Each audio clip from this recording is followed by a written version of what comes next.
Atap Nisar, Ranani Kawan Sanan M. Abad. I am a student teacher of the master teacher, Paa Nabab Yaanuwn.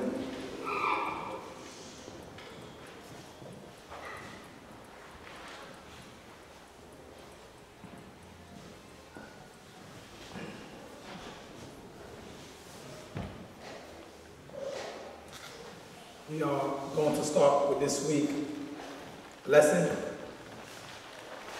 and it is called Nawabins on Polygamy and Marriage.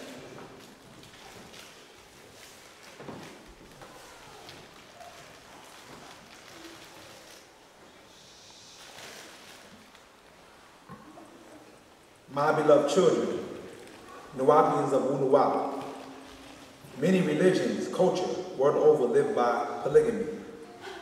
A Greek word, poly, many. Gamos, marriage, is the practice of having more than one spouse at the same time. That is what's called, that which is called monogamy. Greek, monos, single. Gamos, marriage, is the practice of having only one spouse or mate. The word spouse is Latin, sponsus, betrothed, can be male or female, husband or wife, in which,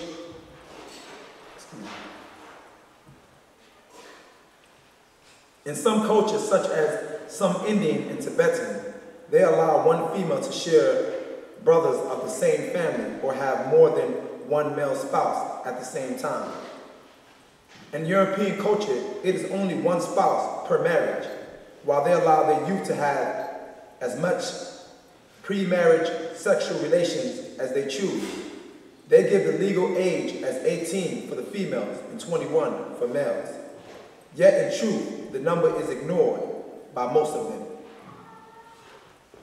In African culture, many allow the male to have more than one spouse at the same time. Also, in ancient Egypt, more than one spouse was allowed, even incest. The Adamite in their religious denomination world over is confused about sex, marriage, and spouses.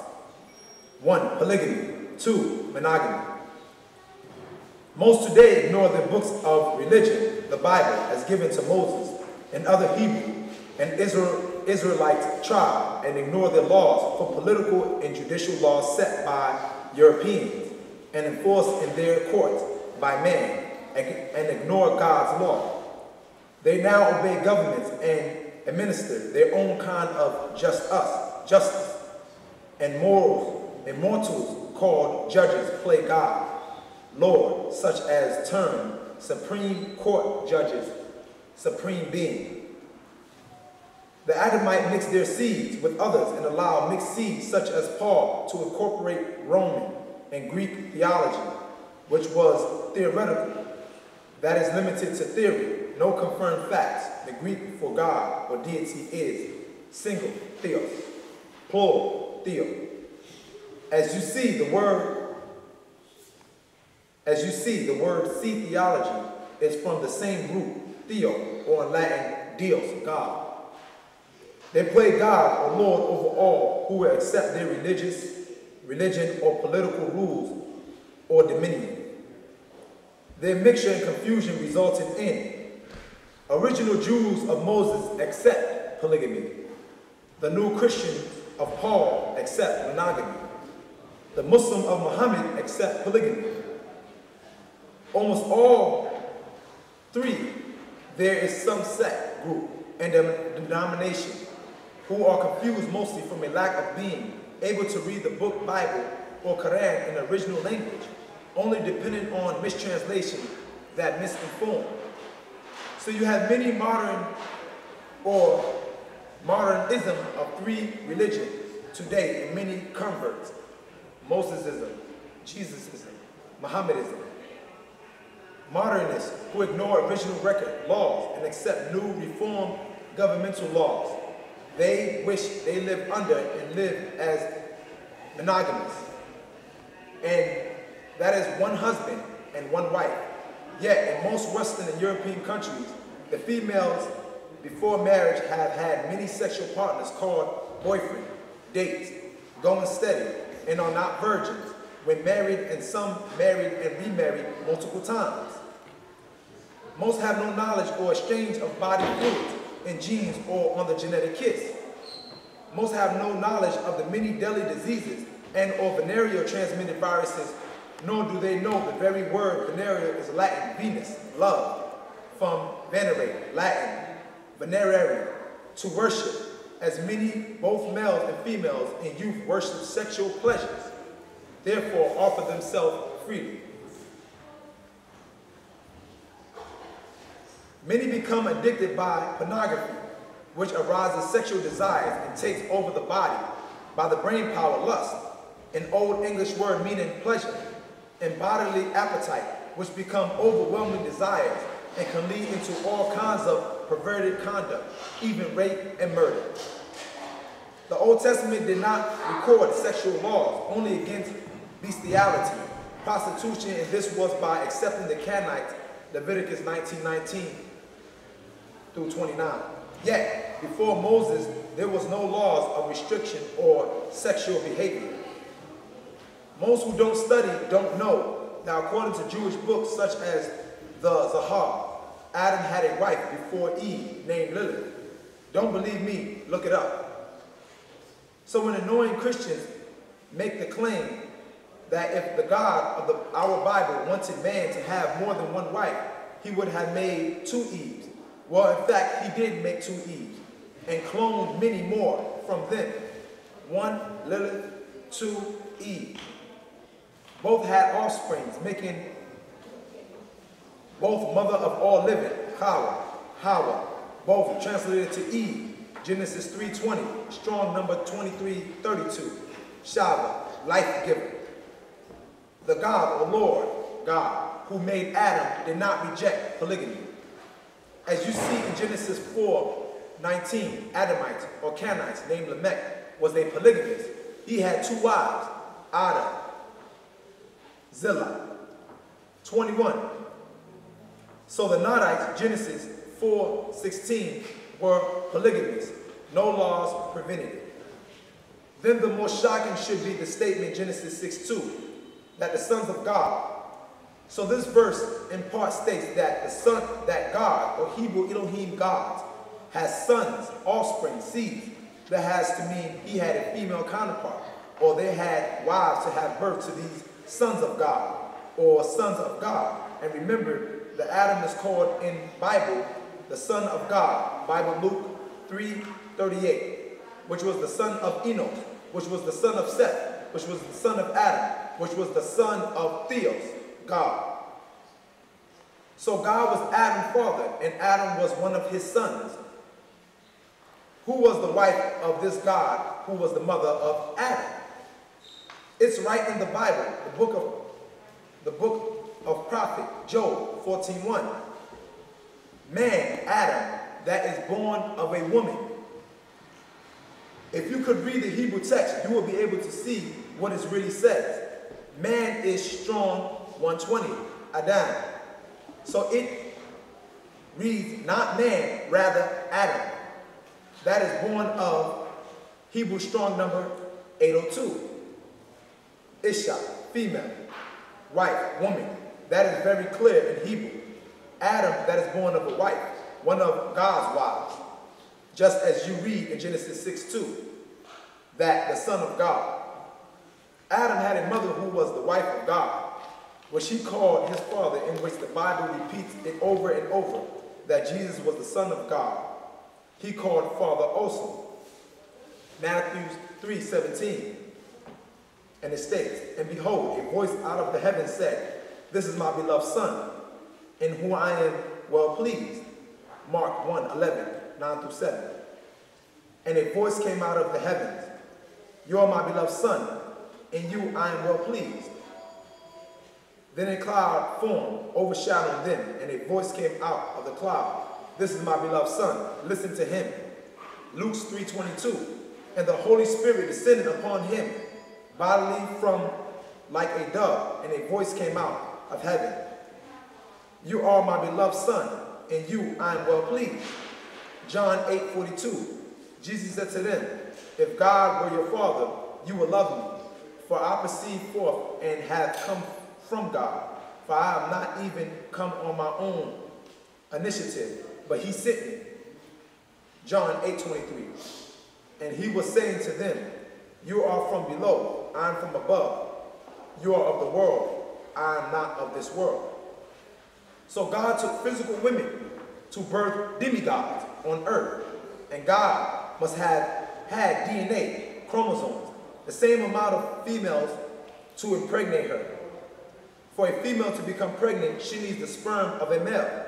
That is 23 chromosomes from him, Y, and 23 chromosomes from her, X, which makes up 46 chromosomes for a male child.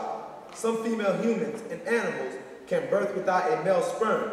Yet, in this case, a male God spoke up and said Adam, which was the son of God, claiming Adam as has his own according to his own Bible, Luke 3:38. So in Genesis 6:2, the sons of God had to have mothers, wives of God. It's plural, not single, sons.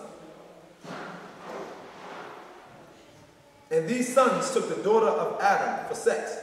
That is incest, and proves these sons of God had DNA chromosomes, because Genesis 6:4 states that those sons of God came unto, that is, had sexual intercourse with these Adamites, Enoshites, women, and they became pregnant by them. So that means they also have 46 chromosomes, 23 from God and 23 from their mothers. As it states in Genesis 6:4 in part, and they gave birth to children. So the Elohim, Elohat, God, had wives, and these wives had sons. And these sons of the wives of God took earthly wives and had children, sons and daughters by the Son of God. So it is clear God lived by polygamy, not monogamy. The Bible also makes it clear by these actual facts that God was physical with chromosome genes, DNA, genomes, that exact same as Adam and Eve, who was made in God's own image and likeness. Genesis 1:26 through 27. It seems that Noah was monogamous. He only had one wife. Yet, when it comes to Abraham, he was both ancestral and polygamous. Ancestral because his first wife, Sarah, was his half-sister. Genesis 20:12. Besides, she actually is my half-sister, the daughter of my father, but not the daughter of my mother, and she became my wife. And it in fact had 3 wives in all. Sarah, Genesis 11:29. Hagar, Genesis 16:3. Keturah, Genesis 25:1. And when it came to Isaac, son of Abraham, and his sister Sarah, it seemed he had only one wife. Genesis 25:19 through 20. A monogamous. And when it came to Jacob, son of Isaac, he was a polygamist. He had 4 wives. Genesis 29 through 30. Leah, Genesis 29:21 through 23. Rachel, Genesis 29:28. Zilpah, Genesis 30:9. Bilhah, Genesis 30:4. And Jacob's twin brother Esau also was a polygamist. Genesis 36:1. Ada, Genesis 36:2. Ahobama, however you pronounce her name. 36:2. Bashemet, Genesis 36:3. So it is clear that the Hebrew had more than one wife at the same time, and their God did not complain. Some misinformed will claim this was before the 5 books of Moses, the Torah.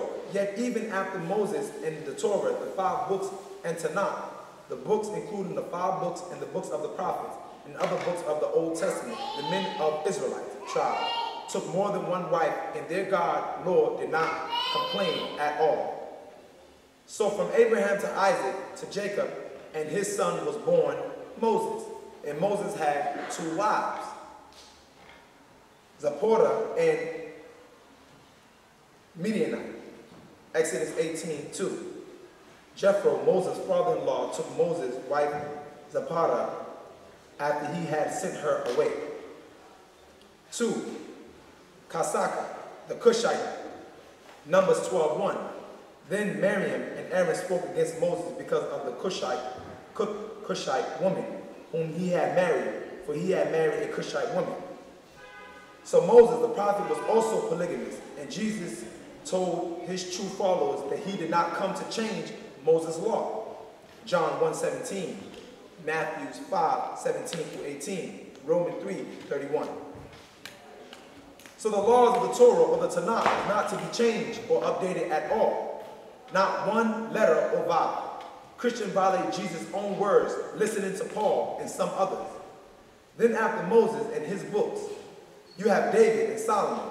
Both were polygamous, with many wives, not of their own race and tribe, and the Lord God of them blessed them and exalted them over all. David was bisexual, who had a male lover, Jonathan. 1 Samuel 18:1-20 and 24. Most overlook this homosexual relationship. Unless you look real close at the scriptures, you will see their lovers. From David, who had many wives, 1 Chronicles 14:3. So David was polygamous and was also loved by their God. And his son Solomon had 700 wives, 1 Kings 11:1-3. 700 wives and 300 concubines. So that's the fact. You can also find a list of these men and their line. It's all as you see. Patriotism, all about men abusing women, or matrionism. The Bible and the Quran, or what's called Abraham religion, is all about men and their power over the body and lives of women. Just as the Romans and Greek and the Bible, Genesis 19, is the root of homophobia to this very day. As you read the Abraham story, which Jews, Christians, and Muslims respect as the patriarchs, from Greek, pater, father, and archean, to rule. Their religion is about male rule, female subjection, as you see how Abraham abused Hagar, Genesis 16:4, raped, Genesis 16:5-6. After Abraham raped Hagar, he gives his other wife, Sarah, the right to abuse Hagar. In his words, your maid slave and your own maid slave. You can do whatever you wish to her. And then Sarah dealt hardly with Hagar. So Abraham allowed Sarah to abuse Hagar while she was pregnant. Genesis 16:7-5. So Ibrahim is an example of their religion and female abuse. So from Adam to Jesus, Luke 3:23-38, a list of Quran 3:33, same list of their men. You can come to Joseph, Luke 3:23, and make note that the bracket you see in this verse was not in the original text. They were added much later, Luke 3:23. And Jesus himself began to be about 30 years of age, being, as was supposed. That was added, not in the original. So this is what it says. And Jesus himself began to be about 30 years of age, being the son of Joseph, which was the son of Heli. So it was clear before being tampered with that Joseph was the sperm donor with the Y chromosome with Mary's X chromosome to make the 46 chromosome for Jesus, DNA, RNA, genome. His physical and Gabriel brought to Mary and Joseph an extra gene of the Holy Spirit or ghost, Matthew 11:8. He incarnated in human form, Luke 1:27-32, Quran 9:16-21, from above. And the physical father of Jesus, who, as you read, was Joseph, had a wife before Mary, making him polygamous. The first wife was Hausa, and was the mother of Jesus, half brother and sister, Matthew 13:5-56. Is not this the carpenter Joseph's son? Is this not his mother called Mary? Note his mother, not their mother, and his brother and James, and Jesus, and Simon, and Judas, and his sister. Are they not all with us? Whence then had this man all these things? So Joseph had a wife before Mary, mother of Jesus, and by his first wife he had children. Hausa, mother of his other children. Mary, mother of Jesus. So in actual fact, Nuwapis of Wunuwap, right down to Jesus after Moses and their law, men still took more than one wife or was polygamous. No change until a man came along and created Christianity. This man, with his own doctrine, was named Paul and founded Christians in Antioch. In his own book, Acts 11:25, and in Acts 26:28, 1 Peter 4:16, the only place in the Bible where you find this new sect called Christians or worshipers of Christ, not his father El alone, as he, Jesus, commanded those who follow him. Matthew 4:4, Matthew 5:19, Matthew 22:37, Mark 12:27. From Torah book Deuteronomy 6:4. So Jesus himself, as an Israelite of two tribes, by his mother a Levite and by his father a Judahite, who was a Hebrew and lived by the laws of Moses, did not change or update or alter not one vowel or letter from the original laws. It was wicked, evil men who came after him and never met him in the flesh, who created a new sect to worship him, a sin that he never ordered or told them to. Paul and others created this new sect called Christian, who are in fact adulterers, worshiping image and idols of people and animals. They will claim they're not, yet look at their churches, their cathedrals, temples, and lodges. You see idols, a dying man hanging on a cross, worn around their necks, or in their places of a worship, a fish, a dove, humanoid birds as angels, cherubims. Yet they will say they are not idol worshippers, even medals of men and women they call saints. They are in fact idol worshippers, even worshiping a man, Jesus, who told them flat out, do not worship none but the Father who art in heaven, Matthew 6:9. This then is how you should pray. Our in heaven, hallowed be your name. Also, new Jews do the exact same thing.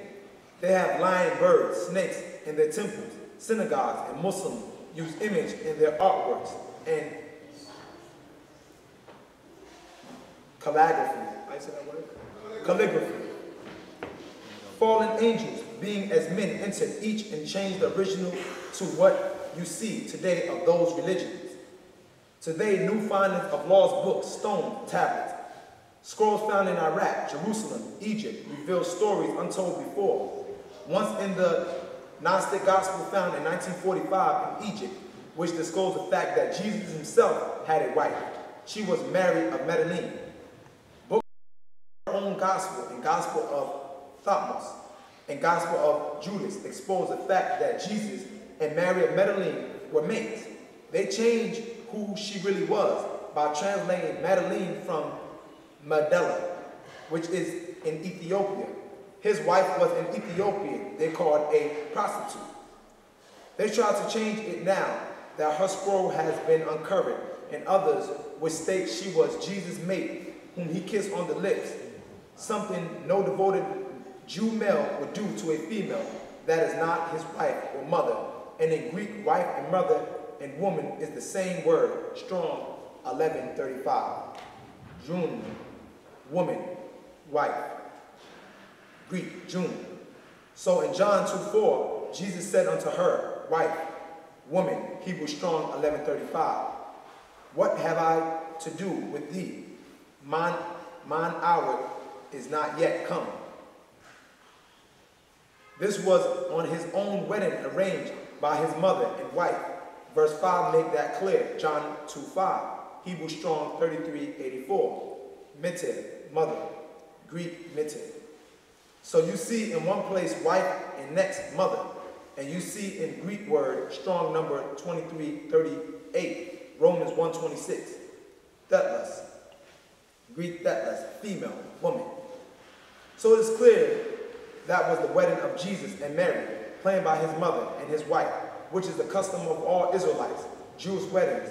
She would never have been able to come to wash his naked body if she was not his wife or mother. John 20, 1 through 10. Mark 16, 1 through 12. Matthew 28, 1 through 8. She could not be a stranger female coming to anoint the new body of a Jewish male, dead or alive. That is against their law. Leviticus 18, 5 through 17. It mentions all, except wife to husband or husband to wife, as far as new body being exposed to. So she would have to have been his relative by their laws. Why, if you notice, her name listed first, even before his own mother, John 21. She went alone. That would be unlawful if she was not his wife or mother. Jesus and Mary Magdalene, the Ethiopian, had two children. The first was a son, which the Bible called him Aramaic, Bar, which means son. You see him in Acts 13:6, Bar Jesus, son of Jesus. He is also called Simon, Acts 8, 9 through 25. You see, he also was born with powers, so he was called Simon Bar Jesus and Simon Magus. He died in Rome after testing Peter by flying over the city. This story has been uncovered in the Gnostic Gospels too. And Jesus and Mary Magdalene had a daughter they named Sarah. She was taken to Ethiopia, then up to Egypt. She lived in Nubia and had offspring. Their sole Meceptus of Judah did move, Genesis 49, 8 through 10, in Africa. They became the Buddha tribe of the Limba tribe, who are the Levites living today. Judah is Huda, you see as Hadi, El-Mahdi of the Fuzzy Wuzzy tribe, and Dungala, Nubia. Both tribes of Mary Levites and Joseph Judah is found in Africa today. And it was the Ethiopian named Bilal, the one to call the Arabs to prayer, who passed the scepter from Israelites to Ishmaelites, Deuteronomy 18:15 through 1 through 15. That Ishmaelite was the Arab born in Arabia, Ahmed, Quran 16:61-6, mentioned in the Bible. And Jesus, Esau, son of Mary, said, O children of Israelites, surely I am sent by the God, Allah, to you all with what can be trusted for what is between your hand, books from the law, Torah, and good news by way of one sent. He is coming after me, Jesus, and his name is Ahmed. So he has come by way of clear evidence, Quran. Then they Jews, said this is clearly sorcery. So he was born in Arabia of the seed of Abraham, tribe of Ishmaelites. The brethren of Israelites, as Isaac was the brother of Ishmael. Isaac by Sarah, Ishmael by Hagar. And the Mahdi born in Nubia was a direct descendant from Ahmed of the tribe of Judah, and Levi, who mixed the prophet Ahmed bin Abdullah, was born 517 AD and died 632 AD. He, like Moses, received a book of laws called Al-Quran. Later his name was changed to the prophet Mustafa Muhammad al-Amin, also found in his own books as Muhammad, Quran 47 and Quran 33:40. And after him, he said, look for Al-Mahdi, who came and was born in Africa, Nubia, 1845 AD, and crossed over 1885 AD. So the scepter staff was passed over by the Ethiopian Bilal, and he called all Muslims to the religion of their father Ibrahim, Quran 2, 130 to 136. Most don't even know or understand these facts. And this Ahmed, or Muhammad himself, was polygamous. In his book, he states his followers can have up to 4 wives at the same time and as many concubines as they own and have sex with, as well as slaves, Quran 4:3. Yet he himself had Khadijah, Sarah, Aisha, Jawashia, Hafsat, Zana, Salama, Zainab, Safiya, Habiba, Mamana, Mary, the Egyptian Rihna. And at the time of his death, he had 9 wives, 2 concubines living, and some say he had 22 wives in all. So he also was a polygamist, having more than one wife, at the same time following Abraham's ritual, as you see Quran 2:130. He reinforced the subject of women under men, veiled them as you see in Genesis 24:65. So the face veil is not from Islamism, it's from Hebrewism. Long before Islam was found in the year 1610 AD, when the Quran doctrine started in Arabia for the Arabs, only those who understood Arabic language. When it comes to feminine, the 3 sects of Adamites are extreme. The Jewish sects, they are neutral on their female rights. It's based only on wealth and family. 2, the Christian sects, they are to the extreme that their families are loose to have the rights to do anything and everything with their bodies. They have no honor or pride or decency. It is also based on wealth and education and excuses. 3, the Muslim sects. They are much too extreme, so their females are slaves with no rights or freedom at all. So, in each of those sects, there are subgroups who pretend they're not like this or that. Yet in all of them, it's about masculine, not feminine. Their God is he, him, father, male. Their angels are him, he, males. Their devil is he, him, male. Their prophets are he, him, males. Their Messiah is he, him, male. They're always male heroes, saviors, and superheroes. Until recent, Rabbi, Kohen, pastor, bishop, minister, reverends, popes, sheikhs, imams, mulanas were all males, masculine, a true patriarchy. That's a hard word to say. Patriarchy. Patriarchy. Is patriarch, is that how you say it? She, right? Key. Okay, patriarchy. Okay. Male rule, mind, body, and spirit of matriarchy. And even today, those females who step forward are under males who grant them the right to be leaders, or they are ignored and form what is called a cult. No matter whichever race of people, the wicked powers are working as one with the new doctrines, religion and political. What you see today is not the original teachings that was given to Moses, Jesus, or Muhammad. It is the result of hybrids who infiltrated each sect once the founder had died. They took over, exiled, or killed the true bloodlines and rewrote new doctrines, which you see today world over, as 1, Jewish, 2, Jesusism, 3, Mohammedanism, Talmud, Jewish, Apostle, Jesus, Hadith, Sunnah, Mohammedanism, religious domination. These groups work as one to control the world: Democrats, Republicans, independent, political governments. These groups are their political armed forces. And now, they each are turning on each other for powers and control and are destroying themselves. This is natural nature plan to heal the planet of the wicked evil seed of Adamites, Canaanites, Sethites, Canaanites, who mix with the wicked evil sons of God, extraterrestrials. And the male genes come from the father and is the strongest influence on the child. Yet, in the genes of the unnatural race being weak and wicked, and female gene is returning to strength. This means their men are being born women inside more and more. Each year, the female genes will and are taking over their race. Their men are thinking more like women more than ever, and acting like children, first stage. Right now, it's meeting in the middle of their masculine, feminine genes. In their case is femicides. Their males are becoming females.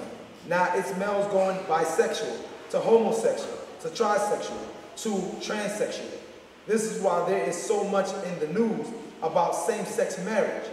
It's mostly the Adamite race, some reaching out to mix with other race, some reaching out to mix with other races of blacks, browns, yellow. Yet most red and whites are transforming from males to females as they fade, and their females will reach out to races to mix with the race as you see now.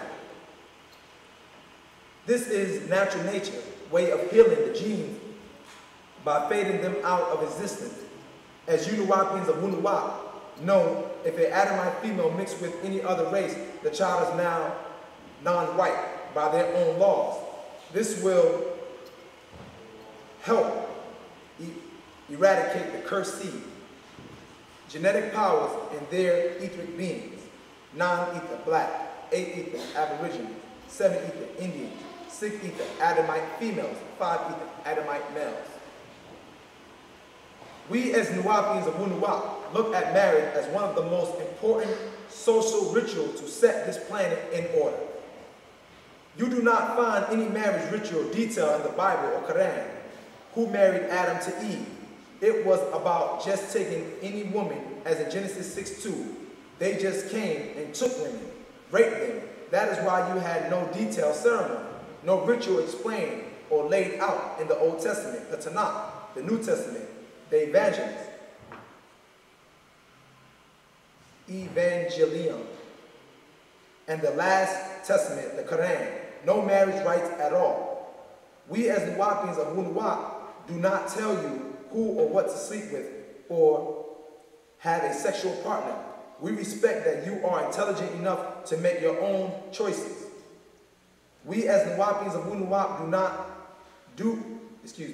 we as Nuwapians of Wunuwap do mention of the importance of your genes and who and what you exchange bodily fluids with, as well as the importance it is for the feminine, who holds our mitochondrial DNA to protect our story for each 24,000-year cycle, to understand our intelligence as revealed and their observance as our created and of natural nature rules. Marriage, although enjoyed and highly recommended, is not obligatory. Nuwapian rules on life and living allows free will as long as all involved agree. Marriage must be with consent of the parties and with the consent of both side parents, only if there are Nuwapians of Wunuwap. This establishes love and harmony in the family. We Nuwapians of Wunuwap have a set form of marriage ceremonies, yet can incorporate any features of their local cultures that is appropriate. Truth is truth. Facts are facts. No faith can overrule actual facts and your fate. F-A-T. And that was this week's lesson.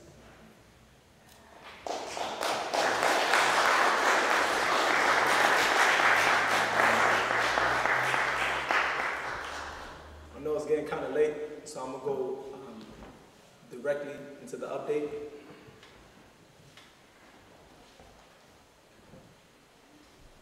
And remember, this is my first time reading the update. I haven't read it yet. I just received it right before I came up.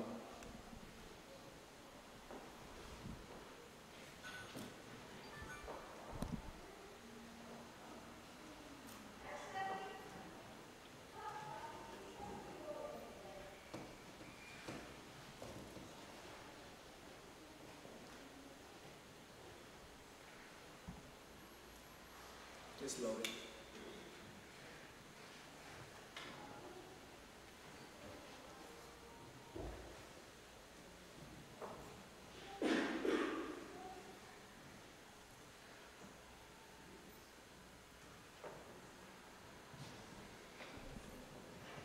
Hattab Isar. For your information, the procedures to donate to the Malachi ZK York Trust, LLC, are as follows.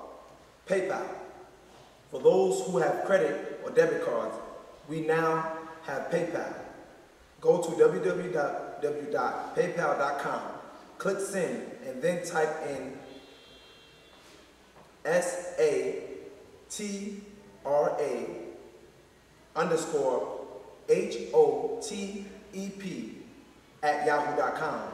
and amount. Then follow directions. Because PayPal already furnishes a receipt, you do not have to forward a copy.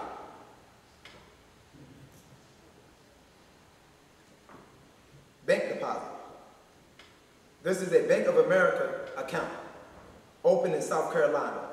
Bank of America customers can now transfer funds from their personal account. Please inquire at the bank. If you are at a Bank of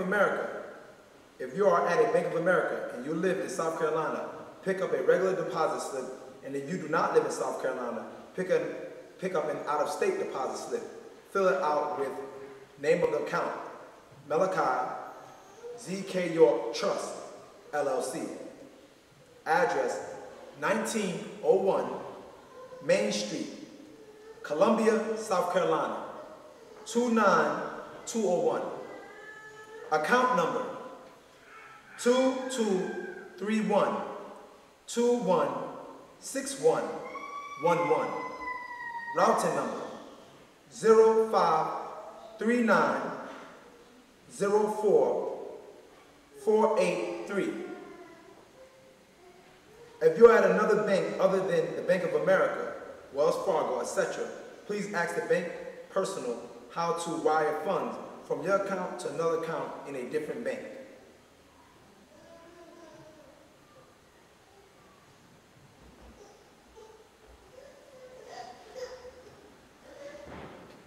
Name of the account, Malachi Z.K. York Trust, LLC. Account number 2231-216111. Routing number 053904-483. If this routing number does not work, please call us at 404-925-1230. Give your money and deposit slip to the bank teller, who, when finished the transaction, will then give you a receipt. Note, if the bank asks for an address or phone number of the bank that opened the account, just give us a call at 404-925-1230, and we will furnish that information. Western Union or MoneyGram, both online or in person. Fill out and send form. Receiver, first name, Malachi Z.K. York, last name, Trust, LLC. Account number, 2231-216111. Routing number, 053904-483. At the bottom of the MoneyGram form, please check account deposit. Ask the attendant where to put the account number and routing number. For Western Union, they now have new forms that have a section for the bank deposit. If not, please ask the attendant how to wire funds to a bank account. You can also call Western Union at 1-800-325-6000, and someone will help you. Once you have finished depositing or wiring your donation, please write your name and email address on your receipt.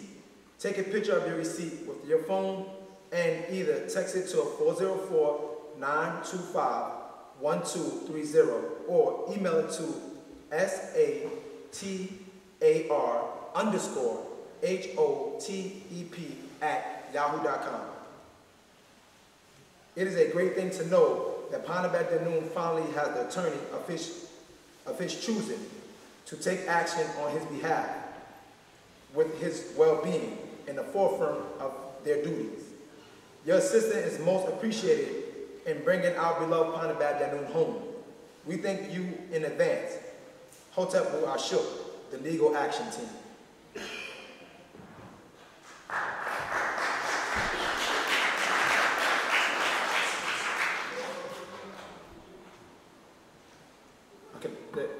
That was something that was just sent. I thought it was the update. It was the last thing that was put in there, but it was not the update.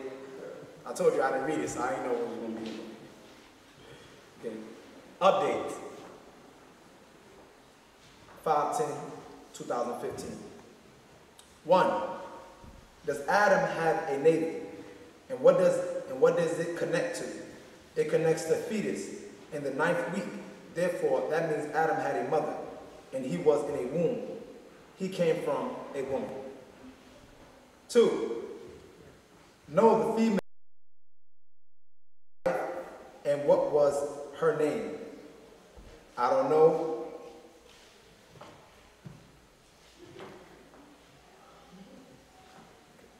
2. Know the females do so. God had a wife, and what was her name? 3. Women have gotten their powers to rule the world. Yet, if we are not careful, you will lose it. Hillary Clinton will have the support of immigrants, women, Latinos, gays, and lesbians. You see, the white women wanted to make their women into men. They wanted them looking like men, cutting their hair the way men do, and acting aggressive like men, and doing jobs men do because they themselves really wanted men, and really wanted men. Look at the athletes that once an Olympic gold medalist, Bruce Jenner. He was the All-American boy. Look at him now. That is what he truly is. 4. He mentioned that there was a time when white women thought they had something over black women. Here, they will always try to get to the black women slinging their hair back and forth. Baba made a joke. He said, demonstrating with his hand. You have fluffers, always trying to fluff their hair. Flippers, forgot what they do. Swipers, always swiping their hair behind their ears. Swingers, always swinging their hair back. Then you will outsmart them and went and got hair too. All kinds of hair, long, blonde, straight, you name it. You had everything, hair, butts, the whole package. Now they are trying to get butts like you, lips like you. They are getting implants and all kinds of stuff. What you need to understand is that you are the endangered species. They are trying to eliminate you because of the mitochondrial DNA. You are the gods. Our story must be carried on through you and over to our children.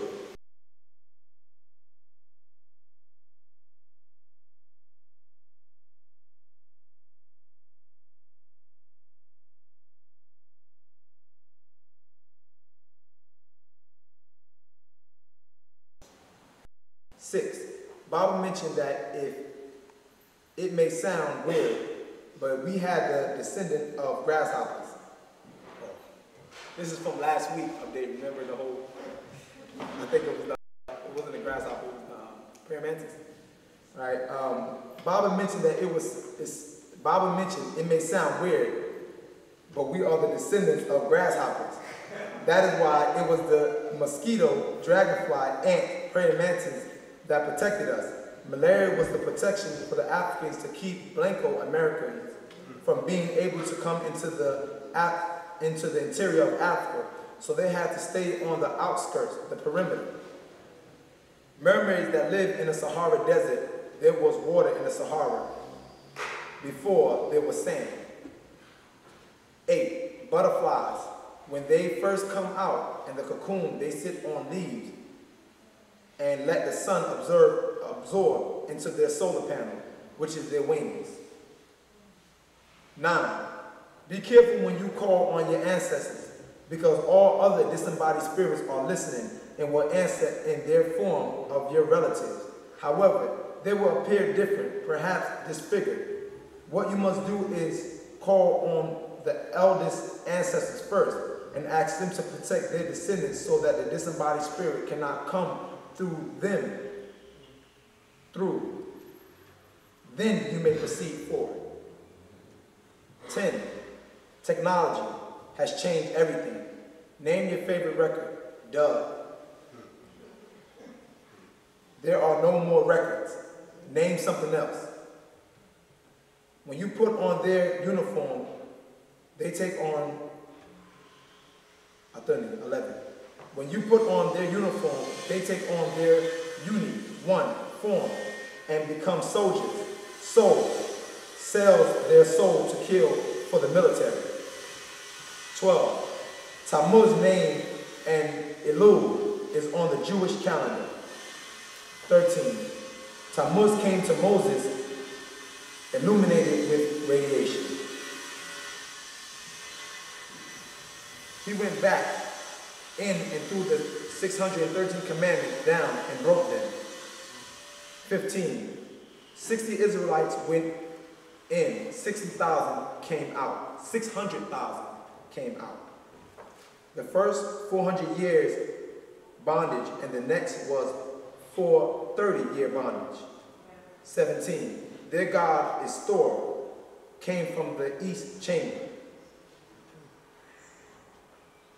Politics. 1. When you look online at the lineup of the Baltimore police officers involved in the death of Freddie Gray, the police officers on the end is the officer who bent his legs up and snapped Freddie Gray's spine. Watch the video. They are protecting him, and the other police officer will take the fall. They showed the screw in the van, which was never the door. However, they put him in the head first. They put him in head first.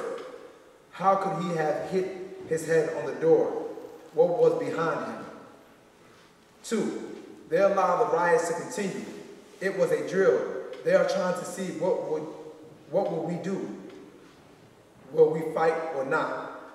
They let it escalate to see if the Negroes with money will come out and support, because they worry that they may fund them with weapons. 3. Isn't it interesting how the old rappers like KRS-One, Common, Public Enemy, and the Sector, they were pushed out. They did not pay them like they paid Ice-T, Ice Cube, Snoop, and those that didn't bring a message to their people. KRS-One and them fought for us. Tupac and Biggie were the last to fight for us. And that was the end of this week update.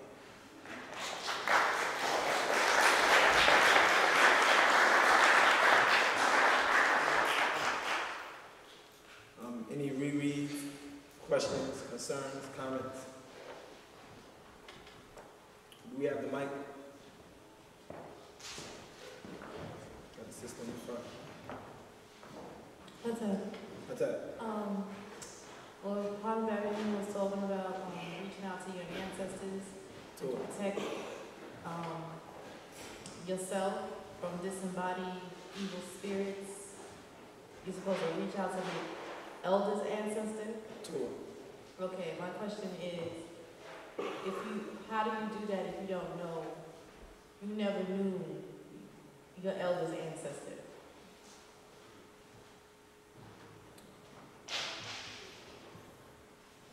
I want to say that that question was definitely asked a lot for people who didn't know their parents, or people who didn't know their some of their grandparents who passed.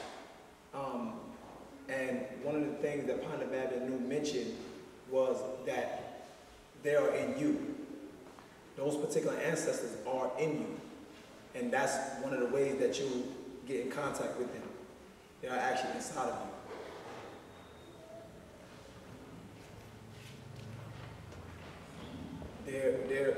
Remember, your morphogenetic code is how you're making contact with your ancestors. You know, so those that might have passed or wasn't able to make contact with those that passed, right, they are still connected to you. Ethically, they are still connected to you. So you are still able to make contact with them because you're still ethically connected to them. Because remember, you came out of them or you were made of them. So that link is still there to the ancestors. And I think I mentioned this before, but remember Paa Nabab Yaanuwn said that anytime that you're trying to get in contact, it depends on what you get in contact with them for. If it's for someone else, then you can make contact directly with Paa Nabab. But you cannot make contact with Paa Nabab if you're trying to get a message to them, to Paa Nabab. For yourself, you have to go through your ancestors first. You have to go through your Salafi first, and then to Paa Nabab. All right? Tour. Atta. So you're saying that basically when I was studying about the conscious mind, you can reach in, when you're talking about reaching within yourself, is that basically the same way of when you're going to tap into your subconscious? Is it the same? Yeah. Kind of, in so many words. And why I say in so many words is because the mind is linked to all, right? Sure. Meaning the mind is linked to every aspect as far as the spiritual, as far as the physical, and the plane of force. The mind links all of that. So when you're talking about the consciousness, you're talking about the workings of the mind. So that link, yes, that will be the actual avenue that you will go through to actually make contact with your ancestors. I mean, it will happen by way of the mind, meaning that consciousness, you know, by way of the brain here. You know, but it's the workings of the mind that controls the brain. The brain is the physical, the mind is not. So you have to really like meditate. Right. Well, I mean, there's certain things that that Paa Nabab Yaanuwn has given us throughout the years to make contact with your ancestors. And one of the things he set up was the memorial room. And what the memorial room was, it was a way to make communication for your loved ones that passed. And he wanted us to put all the pictures of the past Nawapians, the Nawapians that's passed, you know, over the last, you know, few decades, right? And so it was a stand that was built, and there was 45 candles on the stand. On the two sides, it had sand in it, on both sides. And on each corner, it had 4 canoptic jars. The 4 canoptic jars that you see in Egypt, you know, dealing with the bovine, the 4 canoptic jars, right? And then it was 2 unks on the front. And it was a whole ritual that was supposed to be done that he gave us to actually make that communication to our ancestors, right? And just say if a picture of your loved one, which probably was not a Nawapian, right? Because only Nawapians was placed on the walls, right? You would bring that picture of your ancestor in that room. And it was certain things that you would do. You would light up a candle, right? And you would write your message to your ancestor, who you're trying to get in contact with, and you would put it in the candle, and then you would let it burn inside the sand. And that was one way. So there's many ways throughout the years that Paa Nabab Yaanuwn has given us certain ways to make communications to our loved ones. But you have to make the communication to the nearest one that passed, right? And when you make communication to the nearest one that passed, they'll make communication to the ones on the other side. Because remember, there's a link. The one that passed knew people, their great-great-grandfather, who you never knew. You might have just knew your great-great-grandmother who lived, right? But your great-great-grandmother who knew you, who passed, knew her great-great-grandmother. So there's a link, there's a bond that's there for that communication to take place. So that would be my mother. Yes, if your mother has passed, that would be your mother. That would be, and that's a very close relationship. But it doesn't always have to be your mother. It can be your grandmother. You know, it can, but it's the whatever one was closer to you. That's the one you make communication with. And it's very important in that particular statement that Paa Nabab Yaanuwn was saying. And to get more information, you can, the actual fact, number 2, feeding the forces, it goes into it. You have disembodied spirit forces, right? And because the mind has the ability to create things, you have disembodied spirit forces that come and fake and make it seem like your grandmother is the one who's making communication with you. So he was saying that to make sure that you're reaching out to the right person. You know, because all type of spirit forces are listening. Every time you say something, they're listening just like your ancestors are listening. You know, so you have to be able to tune in on that right frequency that's going to get to your particular ancestors that you're trying to get in contact with. You understand? Sure. Hotep again. Hotep. You mentioned that we're descendants of praying mantis. How was that? Can you explain a little more of that? No, I cannot. And I would never attempt to. We'll try to get it sent in. But what answer you thought I was going to give you? That's what I'm trying to figure out. Yeah. I can't say what I don't know. All right. There's a question in the back. There's a Malta in the back. Yes, Malik. You touched on a lot of different points, and some of them seem to be. Okay, let me just ask. You started with white men want to masculine or make their women masculine by making them cut their hair. And did you reference a period in the past, or is that what is occurring? Well, that's always the way it's been, even since ancient times. And that's why he was mentioning. I'm not even read so much. I'm not even sure if it's here, but remember, this is what he was talking about in the actual reading, in the lesson. He was talking about how they really want to marry men. A lot of the males, right, because of the energy, they are transforming into females. That was actually in the reading that I had just read. So what happens is they try to enforce their ways on their females because they don't really want to be with females. They really want to be with males. So they have to try to dress their females up, cut their hair, right? Make them play certain sports, make them act a certain way so they can feel like they with males. I'm talking about the Mukasu, the Adamites. Okay, males. so when you say the Kukasu, do you mean all Kukasu in general have a gene in them that... Well, as a race, as a race period. Remember what the lesson was saying. They are a dying species. He said this is natural nature. This is the way nature is lining up things where they are going to eventually get eliminated. Because he said, because now, right, that they're turning, you see more homosexuality happen amongst the white males, right, that the white females are doing what? They're looking to the other sub-races, the blacks, he said the black, the yellow, you know what I'm saying, the brown. They're looking at the other males and they're starting to integrate. And once they integrate with the black race or any sub-race, they are no longer what? Mukasus or white anymore according to their law. They said you mix with black, you mix with Spanish, you mix with Puerto Rican, whatever you mix with, they say you ain't white no more.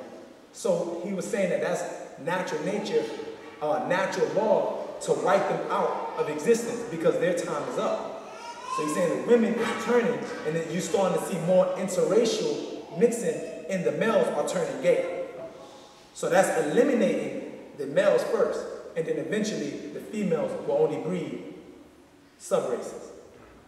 Okay, so to summarize from my understanding, basically their women are running away from them. Two, and they coming to us. Right, they coming to us. Now, remember, the Mukasu female is 6 ether. The Mukasu male is 5 ether. Here in Wunuwap, we do accept, right, the white Mukasu women.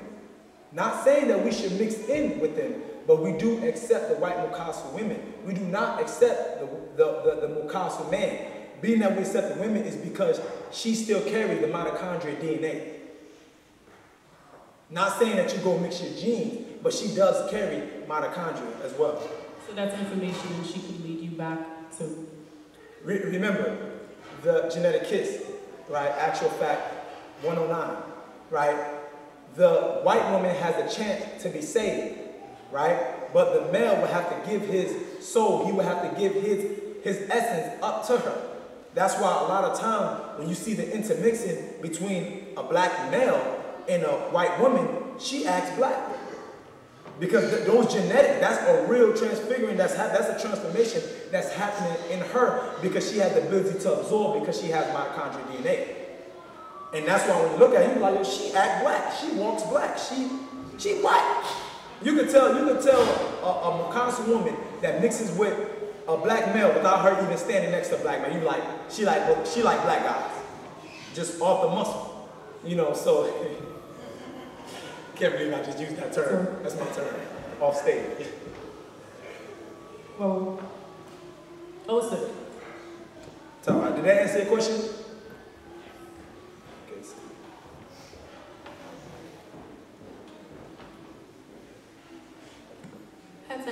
Okay. My question pertains to the update where Baba spoke about Bruce Jenner transformed into a female. Right. So my question would be, it reminds me of the gatekeeper doctrine. Is it possible for all races to have gatekeepers, or that's just only for the Nagara race? One, I don't know. But to my knowledge, the Mokasu race are more homosexuals. And what Paa Nabab Yaanuwn has explained in the past is that they produce more of the serotonin. He called them serotonites. Whereas Nagaros, we are melatonites. We produce more of the melanin. And when you're dealing with that serotonin, that's what makes them more sexual. That's why in their race, right, they're involved in a lot of bestiality. Like you'll see them having sex with horses and animals and all these different things. Now, in pertaining to the gatekeepers, right, those are specific beings. Remember, those beings are certain heights, right? Meaning the height of them. And those particular beings, they are born between the tip and the top. They're born in a special time, right, in space and time, at that exact moment and point. So those particular beings have dual spirits. They have, they have a dual spirit and they have a dual mind, right? And he likened them into the color green, only because you have blue, right, and then you have yellow, and that glitch is green, meaning they're able to see both sides because they have both in them, right? But these are special beings that have the ability, right, to do things that most can't.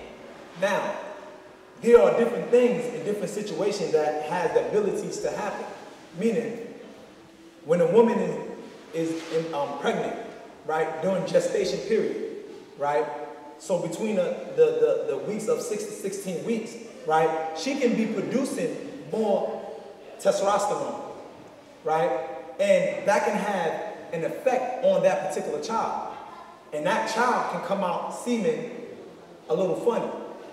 Doesn't mean that that child is a gatekeeper, but at birth, he seemed a little funny because, or he seemed like he has a female trait, because that female during pregnation, whether she had a boy and she was pumping more estrogen, or whether she had a girl and she was pumping more testosterone, that child actually come out a certain way. That's why Paa Nabab Yaanuwn mentioned, he said, we do accept the children that were born that way from birth as Nuwapians, but we do not accept those that has came out the closet, if y'all understand what he was saying. Meaning those who's been converted by way of lust, right? And chose that route. Those are the homosexuals, right? They chose to be that way, or they got converted by pumping too much serotonin. That's why he said, if you see in the reading, he said lust or pornography, right? If I can go back to it to read that particular verse out of the lesson, if I can find it real fast.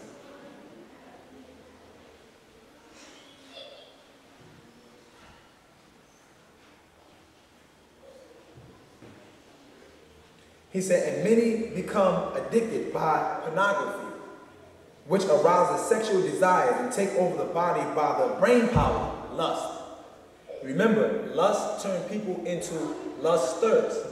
The two most powerful forces in the universe is what? Mind and sex. It happens in every natural way, mind and sex. So to continue, it says an Old English word meaning pleasure. In body appetite, which becomes overwhelming desire and can lead into all kinds of perverted conduct, even rape and murder. So when you're overproducing certain hormones, you can do stuff that a normal person wouldn't do. This is why they try to put things out like pornography, like those different things to lure people in so they can start having sex with animals as they do, because they're mixed in with animals. So it's okay for them to have sex with animals because they're related to the animal. So when you see a white woman or a white man having sex with a dog, they are relatives somewhere down their genes. They're related to that canine. So, did they answer your question? I like it. All right. But there's a question in the back. There's two questions in the back. On your Martet and there's a Martet. In reference to the having the essence of a woman if you're a man or vice versa, do you can you repeat that one more time? With the my questions pertain to if you have the essence of a man or if you're a woman or vice versa. Mm-hmm. Do you know that if you have like what's the difference if you have that essence? Would you have like lustful feelings towards the opposite or the same sex because you have those feelings, or is it I just act like if I'm a man I act like a woman, or I have the essence of a woman, and if I'm a man or if I'm a woman I act like a man?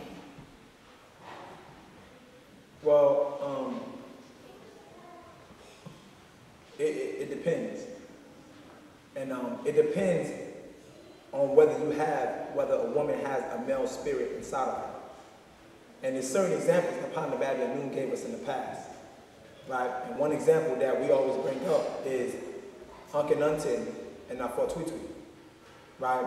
And which was the mother and father of King Tut. And how Akhenaten, when you look at him in ancient times, right? If you notice, he had a waist like a woman. In any depiction, any statue, any wall carvings, he had a depiction of a woman, right? And he mentioned that he was a gatekeeper, right? And he had a female spirit inside of him, right? And then you had Nefertiti, she was a gatekeeper, and she had a male spirit inside of her, right? So naturally, although it seemed like they were a natural couple, a male and a female, their inner beings or their inner nature was separate and their spirit attracted. Because she had a male spirit and he had a female spirit, right? Point in saying that is that so many different situations can happen. Like in today's society, right, they push a lot of stuff in the media. So a woman who may have a male spirit, right, don't know why she feels the way she feels. She may not know that she has that male spirit inside of her. So therefore, she feels like, oh, I must be gay, or I must be bisexual, or I must be A, B, C, and D on what the media has pushed out there. So she lures more into wanting to be with a female because she feels like that's the right thing to do for her because her feeling of what's being pushed to her. But the reality of it is that some people are born with those different spirits inside of them, and they don't know why they feel they want to feel. Some never have sex in their life. You know, some, and like I said, some, it can just be as simple as it's you and you got 20 brothers. You know, and you just more, you know, you a little more, you know, you was raised around your brothers, you got beat up. You know, and it could be something as simple as that. You know, and then it could be actually those individuals have opposite spirits inside of them. And in one moment, you can see they're acting like a female. The next moment, it's like, man, a dude came out. Now, where that came from? You know, and the same thing with, you know, a male. You know, he can act like a male, and you're like, wow, the female just came out of him. Because remember, we both have, right, X and Y as male, and females have XX, and that Y came from an X. And originally on this planet, there were 7 original chromosomes that was down on this planet. So we came from the X, YX and the YXY. We came from those particular chromosomes. Those were the original 2 chromosomes that came from Sabitat, right? Which is Sirius, and Sahat, which is Orion. Meaning the female genes and the male genes came down. Remember, this earth was a breeding ground. So those particular genetics was always here on this planet. But now, today in society, because they can't explain, you have things like homophobia and things like that, because they can't explain why people are the way they are. But the parents know, the mothers and the fathers know at birth, these children are coming out like this. This is not something that's being converted. Some people do get converted throughout time. So does that answer your question? Yeah.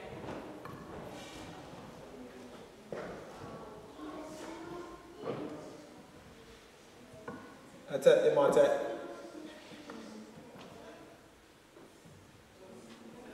This is about to be the hardest question in class.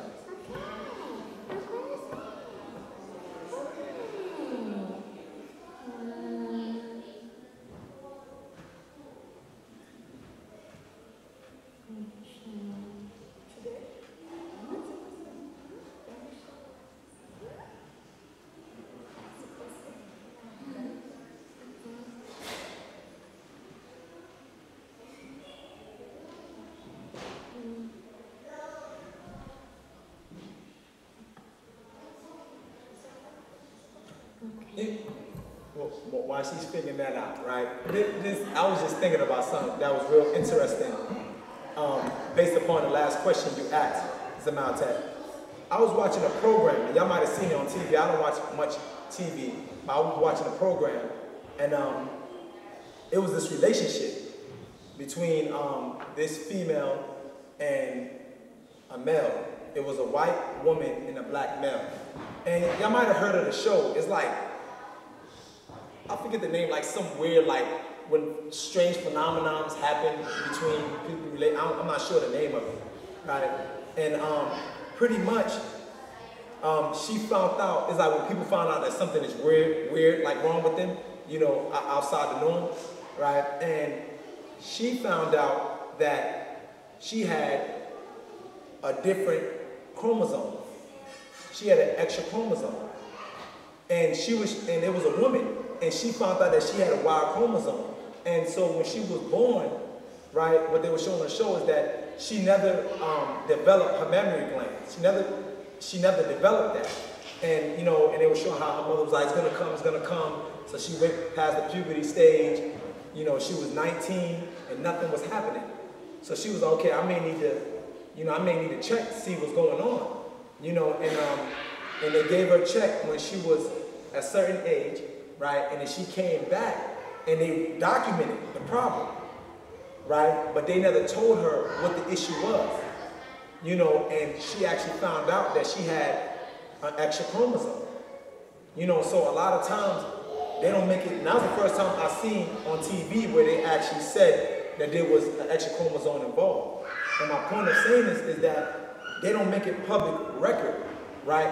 To make it be known that there are different chromosomes that exist out there.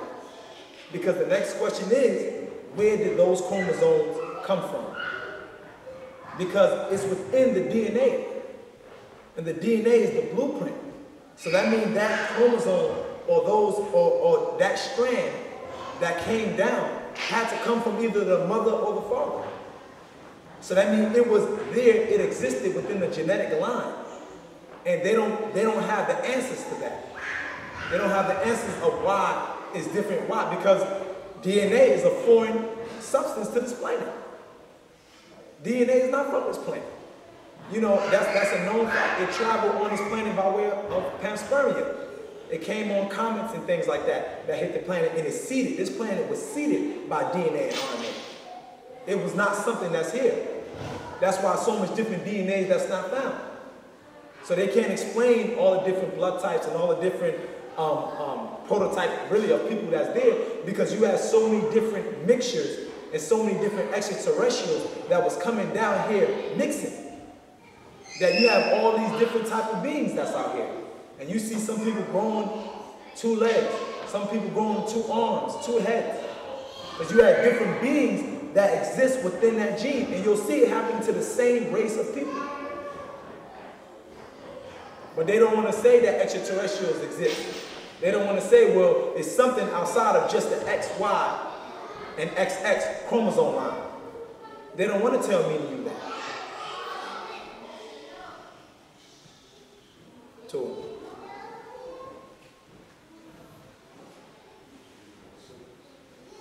So the different like disorders or whatever that people, that specific people have, like the Dravidians or the Indians, Right. that was a specific group of extraterrestrials that came down and had, like when they had the scaly skin or the extra limbs, that was a specific. Yes, that was a specific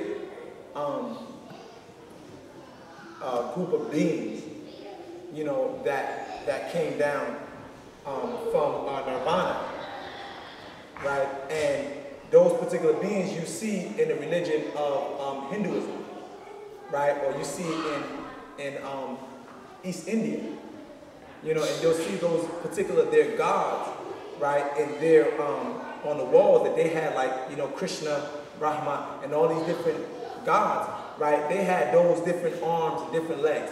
So in that race, you see it happen a lot. You see all type of defects because their gods came down with that gene. So remember, though, that was the original black race, was the Hindu. That was the original black, not original black race, but the original black devils.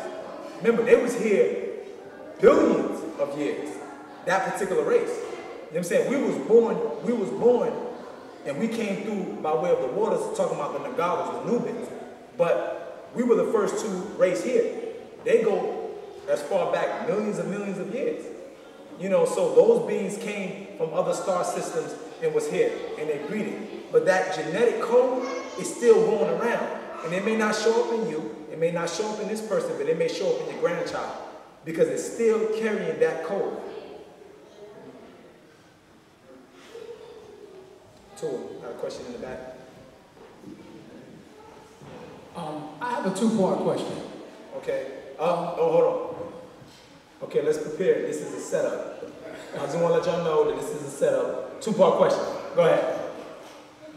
I don't know if you still follow. I mean, I understand you've outgrown the doctrine that's in the Holy Tablets, but I wanted to touch on something that I read in the Holy Tablets about the 600-year period that was needed to groom the Lulu Amalu from the Dolphin Project, the Lulu Project, and the second Lulu Project, and all these, and the Adama Project, all these different projects. Right. It took 600 years to groom, and it said that it was like 46 or 43 genetic corrections that had to be made to the Nubian race.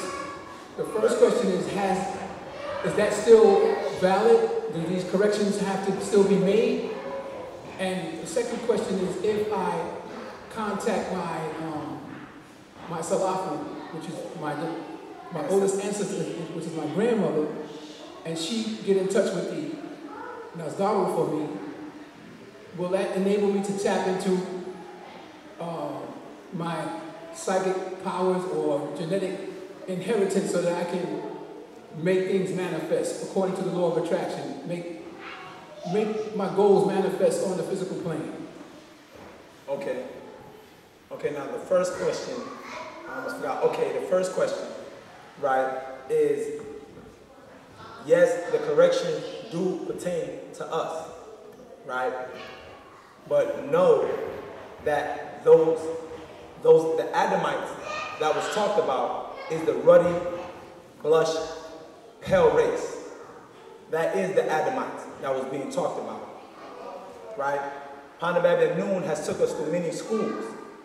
And as he took us through these schools, things grew, right? He had to give us a self-awareness of who and what we were. But this is what he's explaining now, that Adam never changed from being blush or reddish, meaning that race that was born 6,000 years was the Adamites. Those beings were a result of beings from the Shaggies, right?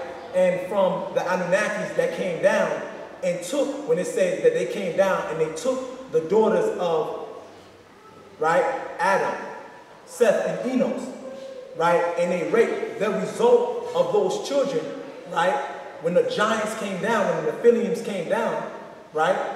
That result was the Adamites of today. Because those particular beings were carnivorous beings. So when they came down, they raped. They killed all the men and they raped all the women. And these giants popped up. Those were the Igigis, right, or the Cherubims. The Igigis, it was 600 of them. But only 300 fell back and washed over things, while the others went down to the planet Earth and intermixed. They was never supposed to come down and intermix. So in the Mukasu genetics, you have different genes. You have the Pleiadians, right, who came here on the orders of the Draconians. This is what the Bigfoot book goes into, which will be out very soon, right? How the intermixing happened. You have Pleiadians that came not by way of Pleiades, but by way of Aldebaran. There were different beings or Pleiadians from Pleiades and Aldebaran. The ones from Aldebaran, these were the tall ones, the 9 feet to 12 feet tall beings. And they came down, right, and they mixed because they was trying to breed, right, a new race. Because their race on their planet was being eaten by the Draconians. So they made a pact. Don't eat us, we'll create a race that you can eat. So they came down here and they bred. And some of the beings that they bred, they used the Shaggies, who was from Sirius. And those Shaggies breeded, it was 3 Shaggies. And each one of them breeded a different type of Mukasu. And then they interjected different other genes with it, like the canine gene, the porcine gene, right, the simian gene. Because they was using these people for what? For slaves. It was different purposes of why they was using. They was using some of these beings to dig for gold. They was using some of these people for food. It was all different purposes of why these extraterrestrials were using these particular beings and why they created them. Some was made for food. Some was made to dig, to be slaves. The Lumu Amalu, right? So Paa Nabab Yaanuwn is giving us more and more as the Outformation is progressing. And the second question, right? Yes, it is very important to get in contact with your ancestors. But first, we have to master the mind first. Right? We all read the mind book, right? And why we don't have those abilities anymore. But remember, these abilities is something that's laid dormant inside of you. A lot of times we want to think that something that we're doing has to be some spiritual aspect of things that's happening, like telepathy or clairvoyance or, psychometry, right? All these different things, these are hormones that's being produced. These are energy fields that exist that allow these things to happen. Meaning, it's physical things that's reacting, right, that create those things to happen. And all those are laid dormant within you. So by way of your central nervous system, right, which links to your what? Your cranial nerves, right? Which links to your cranial nerves, right, inside your brain, right? You have different nerves that does different things. you have 12 cranial nerves. And each one of those nerves are connected to what? Your different senses, which they call your 5 senses, but we all know it's really one sense. These are the same cranial nerves that's responsible, right, for those 4 higher senses. So it's not that you have to go and act and get in contact, because we're in contact with Paa Nabab Yaanuwn, an Nathar here in flesh in this day and time. So it's not that we have to go on the exterior to try to get in contact, but it's something that you have to pick up and through meditation, through chanting, right? Through doing different things, different lessons. That's why back in the older scrolls, remember there was called the walkers or the travelers. Those who made that journey, that spiritual journey within themselves. You made that spiritual journey within yourself, right? And only you and I knew if we made that walk, whether we was on the same level or whether we was a part of that order. Because you knew that you was able to see things on the spiritual side, right? Or that green light, right? Or those different things, those different spiritual aspects, only me and you knew that. Why? Because we went through the same thing. So what it boils down to, it boils down to each individual making that transformation for themselves. So Paa Nabab Yaanuwn lays certain things out, like Patara, the actual facts. These are things that help transform the mind, because we're under a deep spell. But the hormones, right, and the gland that's needed, remember, all your chakra points is linked to a gland, right? So those particular glands, they exist. Paa Kuzet was secreted by a gland. So all these, so don't make it like it's a spiritual thing, because it's not. It's just as physical as me and you. The spiritual plane is just like we were talking about the different spirits, right? When you're talking about spirit, you're talking about the methods, right? The spirit, right? That is a result of hormone production. Everything, the way a person acts, the way a person moves, is all hormonal production. And that's the same way as when you start to deal with those higher senses. It's the same thing. You're just doing certain things like meditating, right? Like praying or chanting. But you're not just doing it one time. People, they just want to, oh, I meditated, nothing happened. That's why we've always had spiritual orders. We always had what? Sons of the green light. Everybody hasn't seen the green light, but those who did knows. That's why we had the order of the mystic ancient order of Melchizedek, Amen, right?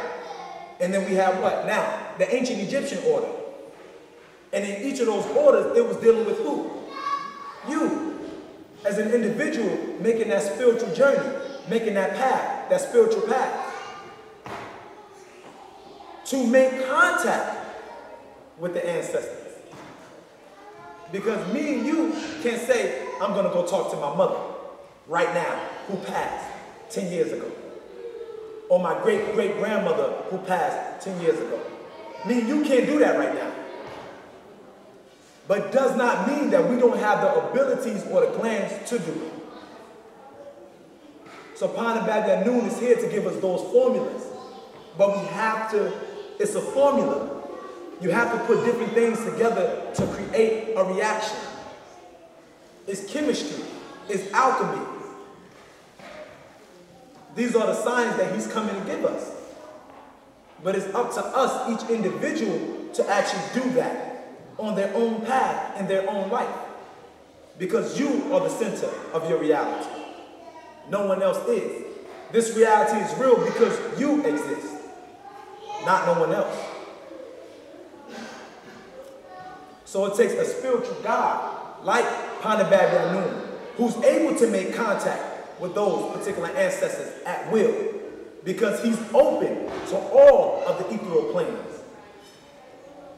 to guide you, because he's able to help you on your spiritual journey as our oversoul. Paka'u, our oversoul. Because as it mentions in tone, sounds, vibration, he is of the beings of the fifth plane that reaches down and pull us up. Because they built these four lower planes from the higher planes. Pa'akabitu, the builders. It's them. That's why we as Nagaru people always have the ability to get saved or redeemed by one of our own. This doesn't happen with the Mukasu man. When they die, right, they turn into ghosts. They eventually get erased out of existence. But because we have what? Non-ether, which is what? A conscious gas. A conscientious gas. The conscientious, we say coincides, because that's what it sounds like. That's what the word spells. But that means you making the right decision and you doing the right thing. That's non-ether is that too, not just chemicals. So those non-ether gases, right, and those links you to those 9 different planes.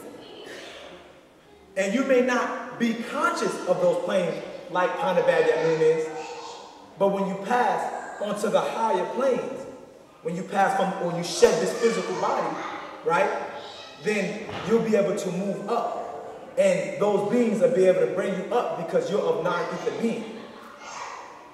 And the materials that make you, right, is not the same materials that make the Mukasu. They don't have those extra chakras as we do, as Nagaru people. They don't have the extra etheric planes as we do. They don't have the non-mind as we do. Did that answer your question, brother?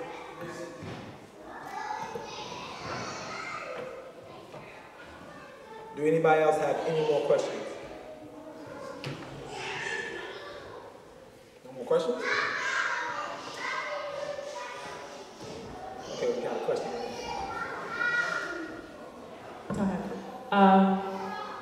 The ancestor, the point on ancestors is still a very gray area. You just said 2 minutes ago that we can't now make contact with ancestors who passed away 10 years ago. At will. At will. Meaning, right, ancestors of yours that might have passed, let's just say your great-great-great-great-grandmother. If I ask you, can you ask her a question, a particular question, would you have the abilities to do that? Well, I didn't know her, so I wouldn't know what to ask her. Yeah, I know. But what I'm saying is, would you have the ability to just ask her? Meaning the same way how you ask me a question, right? Can you go and ask your great-great-great-grandmother that same question? I could make an attempt. I could make an attempt. You can make an attempt, but can you get an answer and be able to relay that answer to me? At will.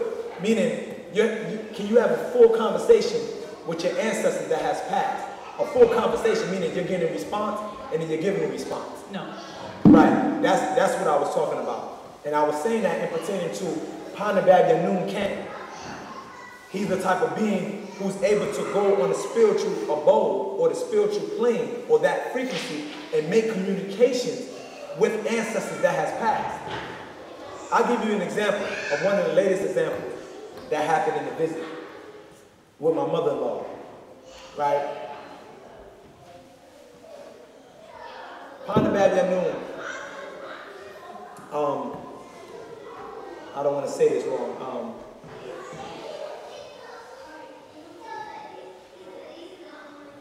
Pretty much, he asked my mother-in-law. He said, "Do you want to make communications to your mother? That transition." And she was like, that's a weird question. You like, can I make communication? Like, she passed, right? So, she was like, okay. So he went in. He said, okay, ask her a question. So she's like, okay, you gotta be playing, this ain't real, right? This is probably like last month, right? This ain't real, this and that, and she's like, so okay, how you doing? So she's just throwing throwing something out there. Okay, how you doing? So he's like, so he's channeling it in, right? And he gives a response, right? He gives her a response back, right? I'm not saying this word for word, right? And the response that he gave her back, she's like, okay. So she's like, okay, thinking it's just a game, like more so not thinking it's a game, but you know, like, okay, he's, you know. And then he started going into details. Like, start naming people names that no one could have known but her. Oh, you in this situation when you was little? She said this. Oh, by the way, and tell her that she says she's not mad at you for not coming to the funeral. Things that he never knew, that she never relayed to Paa Nabab Yaanuwn. And so it got to the point where he was saying so much detailed things that it was overwhelming to her. Like, what the hell, you know, like, what the hell is going on, right? And where it confirmed to her who and what he is. And he said, so how do you think I know how to do that? Because at that point, in the beginning, it was a joke. At the end, it was like, oh, it's real. Shit's real. You know, and he was like, how do you think I know how to do that? If I ain't who I say I am. And she was so messed up because the things that he was mentioning, which I'm not going to get in detail with, right, was certain things that only she would know, her and her mother. And it was years of incidents, from younger to adult to when she passed. And he said, well, you know, he was like, I gotta get off of it. He said, because other beings come to him, and everybody tries to get their message in through him. Because it's like he's an open way. He's he's an avatar. So all these different beings, hey, look, I need you to. So he said he felt them coming in, because everybody tried to get their message in through him, because they can feel it. When he channels in, he hears everything. Everybody sees what's going on, and they try to attract him. But he said, so I have to hurry up and get off. But he told her, he said, anytime you have a question with your ancestors, he said, just let me know, and I'll make that communication through me to them, to you. So when I said that Paa Nabab Yaanuwn, right, as a non-ether being or non-dimensional being, he has the abilities to go on all the abodes. We have those same glands, right, like the pineal gland, which is the gland, right, that have a hair strand on it that vibrates, and based upon that vibration of the hair strand that's on the pineal gland is what abode or what frequency you actually pick up in your mind, like this physical abode, right? He has the ability to control that. Doesn't mean me and you don't have it. He just has the ability to control it at will, because who and what he is. He's trying to teach us who and what we are. But we have to follow exactly what he said. Other than that, if we knew how to read minds, everybody in here be playing the lottery. Lottery, I know the future. We'll do it for wealth and physical and self-gain. Whereas Paa Nabab Yaanuwn is trying to raise souls, trying to change and break the spell. He has a mission here. And he's trying to raise people so they can see that same mission. But that was just to clarify that. Talhat, that was more of an answer than I was looking for, but that was, okay, I'm gonna keep this brief. I have attempted to contact my mom, who translated last year, and sometimes, first of all, I don't think anyone could pretend to be her and it's not her. I know my mom, right, you know, through and through. Right. However, sometimes I will ask her about a situation, how am I handling this situation? Because sometimes, you know, there's just stuff that I'm delicate with, because I'm trying to do what she may have wanted, because she left a lot of unfinished business behind. And sometimes she'll be behind me to the point where she'll send someone to assist me carry out something to the tune of, that's exactly what I was asking about, or I have a dream to go down here and get the answer, and I'll have papers that'll pop up that I wasn't looking for, but they help me. So I feel her assistance in that sense, then sometimes I'll get an opposite emotion from her regarding the same situation. Like she's sad or frustrated. So that leads me to ask, is there a dual part of her? What I mean by that is, part of her could still be earthbound because she's still, that's the way she was. She would not walk away from a situation until she knew it was handled. So I'm concerned that she might have lingered just to assist me. So I'm trying to find out whether she might still be earthbound. That's one. Two, the inconsistency with, okay, she's for me, I'm getting answers, and then she's not happy. Could that, maybe that's the trick, or maybe like you said, that could be someone else trying to throw it off. Right. It's a totally different feeling though. When she's guiding me, I feel it, she's on point, it is what it is. I know what she doesn't express too much emotion because she just responds to my queries. And then another time I'll have a dream and she's just sad, it's like this heavy emotion. So I need to understand what's going on there. Okay, one thing I will say on it is that Paa Nabab Yaanuwn have mentioned, that they will guide you. And I can't remember it word for word, if y'all can help me, because it's been mentioned many times about the water. Remember what he was saying about the water? He was saying that if he was giving an example of your ancestors and guiding you, and he was saying like something to the effect of if you need water, right? He was like your mother will give it to you. And then he was like, and if she couldn't give it to you, your grandmother, he said something, but at the end of the fact, he was saying that if it was when you couldn't get it, he was saying then your great-great-grandmother would actually lead you, right, to water, right? It was something to that effect. But pretty much, as far as her guiding you, right, I can see that. But on the other question, I won't be able to answer that because I can't say what it is or what it's not. So I won't be the one to be able to answer that particular question as far as what exactly is happening, because I don't know. I'll be the first one to say it. I don't know at all. You know what I'm saying? Because it could be anything. It could be a lot of different, it could be a different being at those times. It may not be, but I won't be able to say which one it is or which one is not. But I will say that she may be guiding you, on the path that you're on. She may be guiding you and overlooking on you. If you think about her a lot, she will come. She will come. She will come. And only you know that relationship between you and your mother. So only you'll be only able to make those little distinctions between your mind.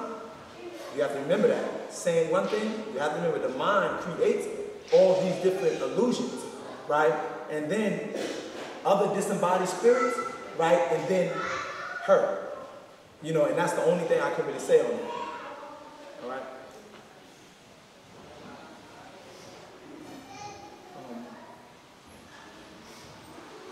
No more questions? All right, I just want to make some announcements. Attack.